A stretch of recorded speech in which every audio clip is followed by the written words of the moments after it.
शुरू में बात की थी डोज की, like the hormones, the happy hormones, और आपने ये भी कहा था कि कुछ तरीके ऐसे हो सकते हैं जिससे हम उनकी क्वांटिटी अपनी बॉडी में, उनकी रिलीज़ अपनी बॉडी में इंक्रीज़ कर सकें. Like what are the ways which would be helpful to increase the discharge of such enzymes, such hormones in our body?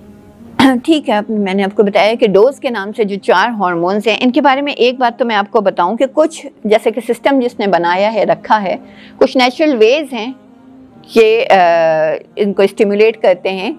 ये फील गुड हार्मोन्स या हैप्पी हार्मोन्स जिन्हें हम कहते हैं, इनकी स्टिमुलेशन के लिए कुछ नेचुरल वेज हैं. जैसे मैंने, अगर हम कोई गोल बनाते हैं या कोई अपनी किसी एक्टिविटी को या कोई चीज़ अचीव करते हैं डेली बेसिस पे, जैसे मैंने कहा कि टू डू लिस्ट अगर हम बनाते हैं और किसी चीज़ को अचीव करते हैं, कोई नया गोल बनाते हैं, तो डोपामीन की रिलीज़ ऑटोमेटिकली बढ़ जाती है.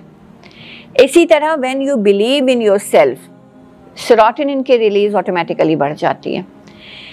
इसी तरह जब इंसान, when someone build the trust consciously, किसी के साथ कोई अच्छा ताल्लुक़ बनाता है, तो ऑक्सीटोसिन का रिलीज़ बढ़ जाता है. ये ट्रस्ट पे बेस करता है. और ऑक्सीटोसिन तो हग और हैंडशेक और इन सारी चीज़ों से भी रिलीज़ होता है जब आप किसी के साथ कोई ताल्लुक़ बनाते हैं, अपनाइयत का, मोहब्बत का और खुलूस का, तो ये ऑक्सीटोसिन जो है ये रिलीज़ होने लगता है.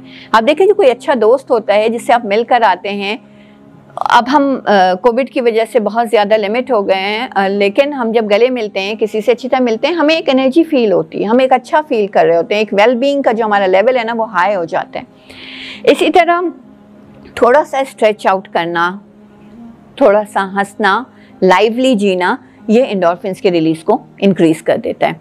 और इसके अलावा कुछ और ऐसे जिससे हम बूस्ट कर सकते हैं इनको, इन हार्मोन्स के रिलीज़ को, जो बाहर से, उनमें जो चीज़ें आती हैं उनके मैं सिर्फ आपको नाम बता देती हूँ कि एक्सरसाइज सबसे पहली चीज़ है. एक्सरसाइज करना डेली, एक्सपोजर टू सनलाइट, ये भी इनकी रिलीज़ में, क्योंकि वो विटामिन डी और विटामिन डी के बाद जो है वो इनडायरेक्टली सेरोटोनिन की रिलीज़ जो है वो सब बढ़ती है इससे. बहरहाल एक्सपोजर टू सनलाइट भी इसमें आता है. इसके अलावा एक कोई भी छोटे छोटे गोल्स बनाना और उनको अचीव करना. जैसे मैंने आपको कहा ना, टू डू लिस्ट इसीलिए होती है, या कोई बड़ा हदफ हासिल करना है, कोई बड़ा टारगेट अचीव करना है, छोटे छोटे माइलस्टोन्स बनाएं और छोटे छोटे माइलस्टोन्स पे एंजॉय करें कि मैं यहाँ तक पहुँच गया, मैं यहाँ तक पहुँच गया. ये आपके इन हार्मोन्स को रिलीज़ करेगा. और बाकी मैंने जैसे कहा कि हक करना, हैंडशेक करना, जैसे बच्चों को हक करते हैं, बच्चों को किस करते हैं, इससे भी आपका जो है ना, एक ट्रस्ट का रिलेशन उनके साथ कायम होता है और ये रिलीज़ जो है वो बढ़ता है इन हार्मोन्स का.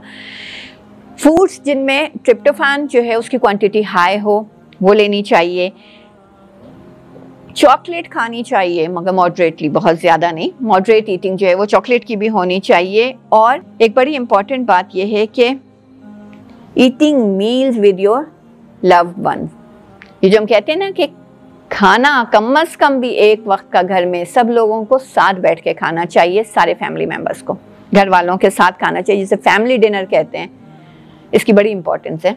ऑक्सीटोसिन मज़ीद जो है वो बढ़ता है कि आप किसी के साथ केयरिंग रिलेशनशिप में आ जाएं, फ्रेंडशिप में आ जाएं. कुछ ऐसे पेट्स अगर किसी ने रखे हैं और उनके साथ वो अच्छे काइंडली बिहेव कर रहे हैं, ये सारी चीज़ें जो है वो ऑक्सीटोसिन के रिलीज़ को और बढ़ाते हैं.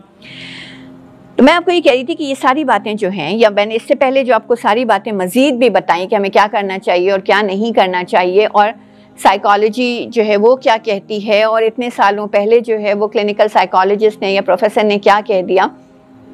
तो मामला ये कि जो चीज़ें भी मैंने आपको बताई, जो सब कुछ भी बताया, ये सारी चीज़ें जो हैं वो हमारी अपनी टीचिंग्स का और हमारे अपने रिलीजन का एक हिस्सा है.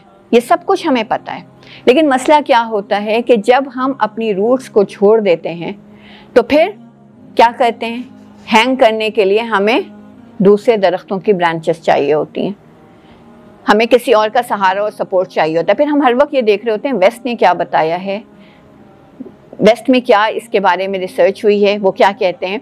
ये सारी हमारे पास ये सब कुछ ख़जाने मौजूद हैं. हमें किस तरह बिहेव करना है, किस तरह जीना है, क्या कुछ करना है सेल्फ लव में, वो तमाम चीज़ें शामिल हैं जो हमारी बेसिक और प्राइमरी तालीमात में शामिल हैं.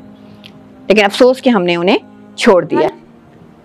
मैं बात यहीं पे ख़त्म करूँगी कि love your self and love in a genuine way generously and continuously within the boundaries to become a balanced and powerful personality, and to become a positively charged, where people can come with their negative thinkings and get positivity and get charged in a best way to become a positive part of the community. So stay tuned for our next episode of Reclaim Positivity.